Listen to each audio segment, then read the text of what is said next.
Hello, everybody. Hope everyone's doing well today. We have Winston and Fowler joining us today for our story. So we're going to get started with our story today. Is called The Frog Prince. I want you to notice closely. We're looking at the cover of our book, and I want you to look carefully at that title, The Frog Prince. What genre of book do we know that we can find princes and princesses and maybe a frog and lots of, that's right, lots of magic. We find those in fairy tales. Fairy tales, remember, often start with once upon a time, and they often end with happily ever after. And we know that the setting usually takes place in a castle or in a forest or at an enchanted little cottage. So before we begin today, I want you to think about, have you ever made a promise before? Have you ever made a promise? Think about, what does it mean to make a promise? When we make promises, then that means that we are telling someone that we're going to do something, and we have to stand by what we say. So if I promise to read you this book, then that means that I'm going to do it because I am being a loyal friend. If someone promises to play with you on the playground, then that means that at recess they will meet you at the playground because they are being a loyal friend and keeping their promise. So what we're going to do today also is to focus in on the problem and solution. Remember that a problem is when something goes wrong in the story. A solution is how the problem is solved. What are the characters going to do to fix the problem? So make sure that we have our reader's caps on, we have our listening ears turned up really well, because we are detectives and we have lots of clues to find out today in The Frog Prince. I hope you all enjoy. Let's get started.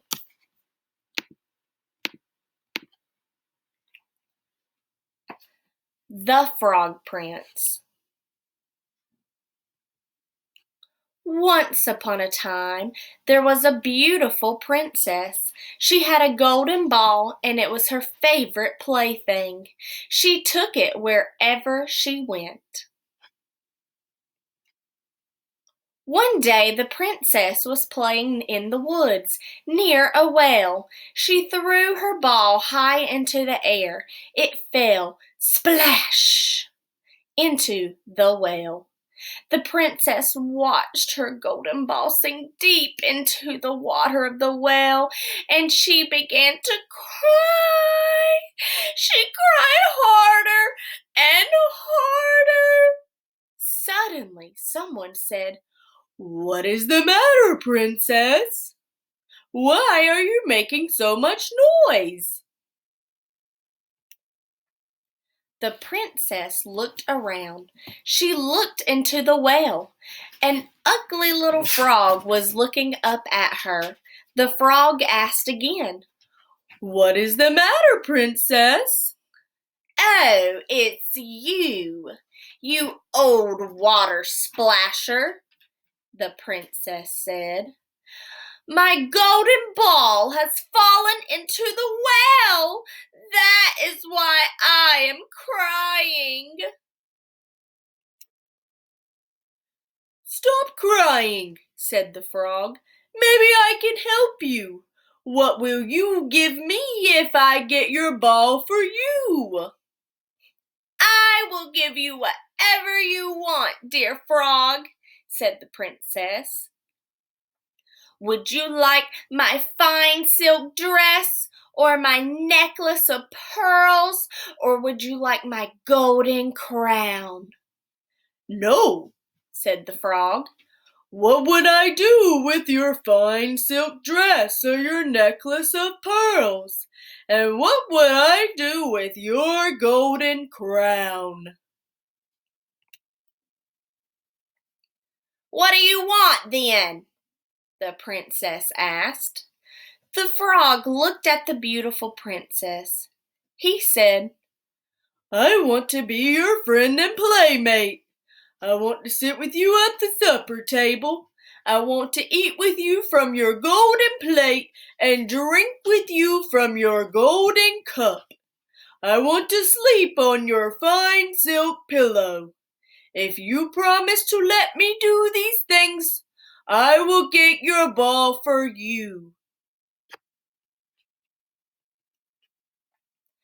I promise, the princess said.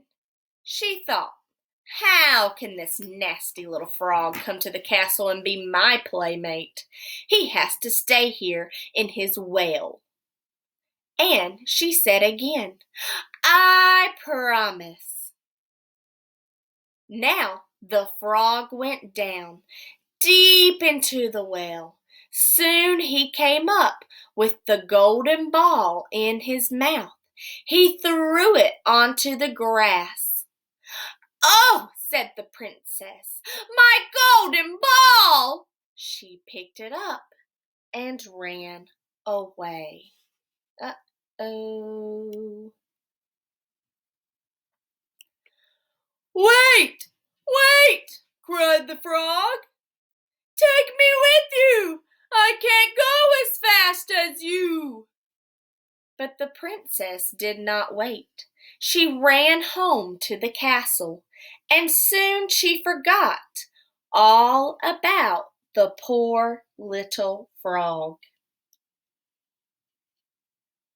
Describe, how do you think the frog feels when the princess runs off without him?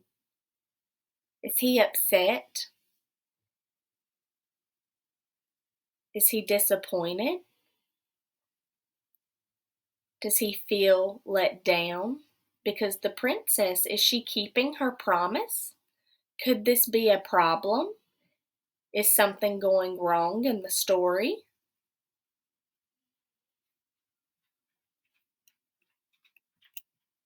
The next day at the supper table, the princess sat at the table with her father, the king, and all the people of the court. Suddenly, everyone heard some strange noises outside. Splish, splash, splish, splash. Let's look at those words really quickly. Remember, boys and girls, when we are talking about sound words in a story, what is that funny name that we use to describe a sound word? A word that is making a sound. That's right, automatopoeias. Very good job. It was the sound of wet little feet coming up the stairs to the castle. Then, flip, flap, flip, flap. There was a slippery little knock at the door. Someone called, Princess, Princess, open up! Princess, Princess, let us up! The princess ran to the door and opened it.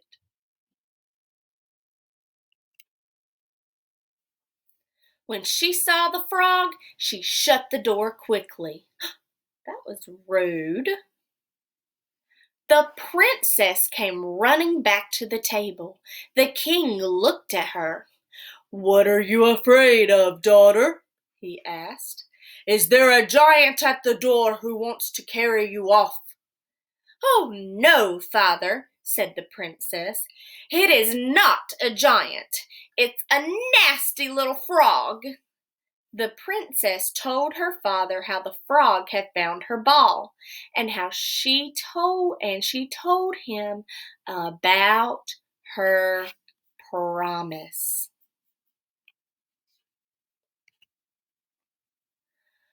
I promised I would let him be my friend and playmate, she said, but I never thought he would come out of the well.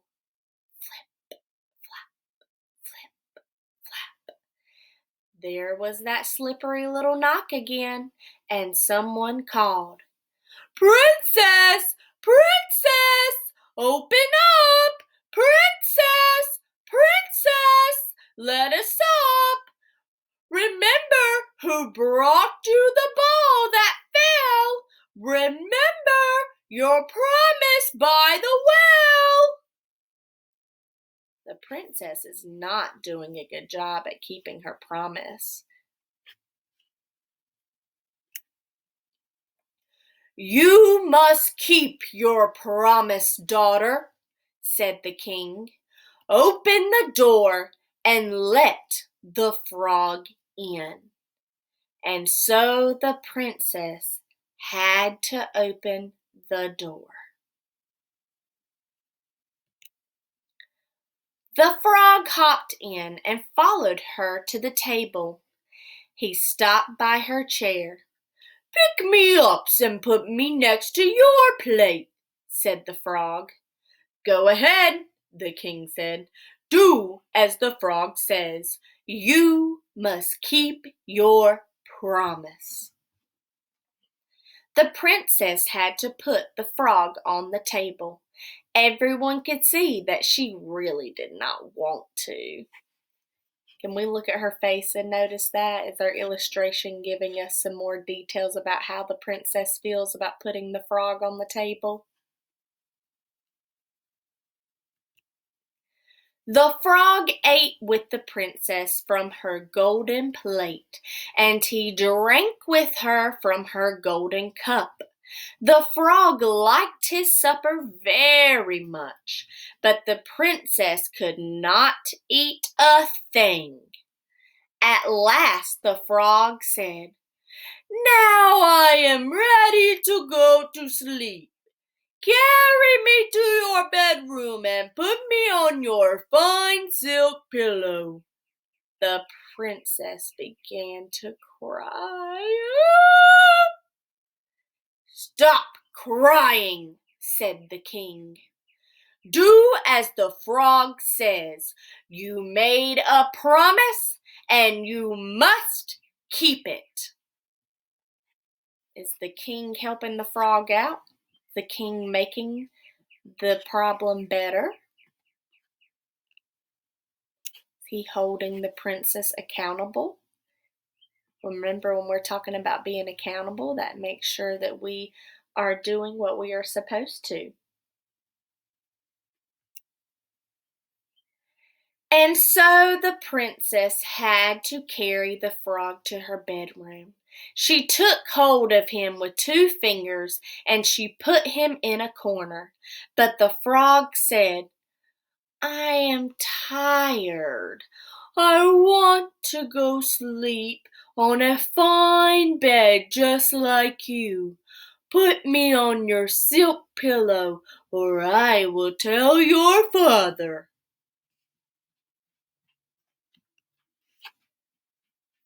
That made the princess very angry. She picked up the frog and she threw him against the wall. But when he fell to the floor, the frog was no longer a frog. Oh my goodness, what do you think, boys and girls, is going to happen to this frog? What is going to happen? Can you make a prediction?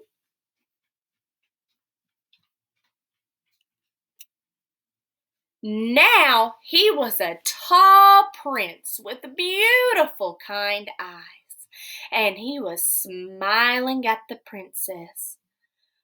A wicked witch turned me into a frog, he said, but now the spell is broken. The very next day, the prince and the princess were married. A golden coach with 8 white horses drove up to the castle. The prince now took the princess to his own land, and they lived there happily forever after. Notice that that is a key characteristic of fairy tales. It says, and they lived there happily forever after. The end. So let's think back to what was the problem? What was the problem? Well, we know that the princess had lost her ball and that she was very upset about that. However, the frog solved her problem by making her make a promise to him, and he retrieved the ball for her. However, there was a greater problem that the princess did not keep her promise to the frog.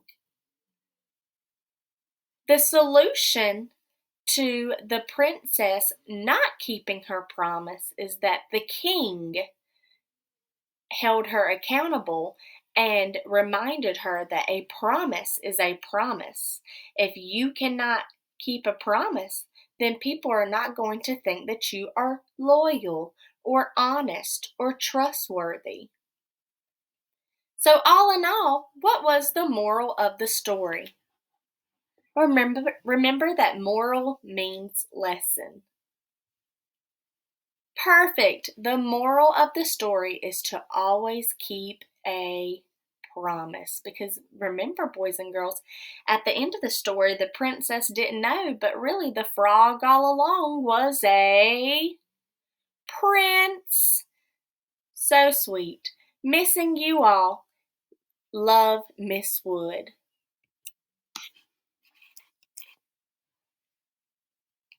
Hope you guys enjoyed this book today. It was so much fun getting to read with you all. I will be back hopefully again tomorrow to share another great book with you. Remember to make sure that you are showing me your reading skills on Seesaw, as well as putting some comments on your own activities, as well as comments on your friends' activities. Hoping to hear from you all soon. Goodbye.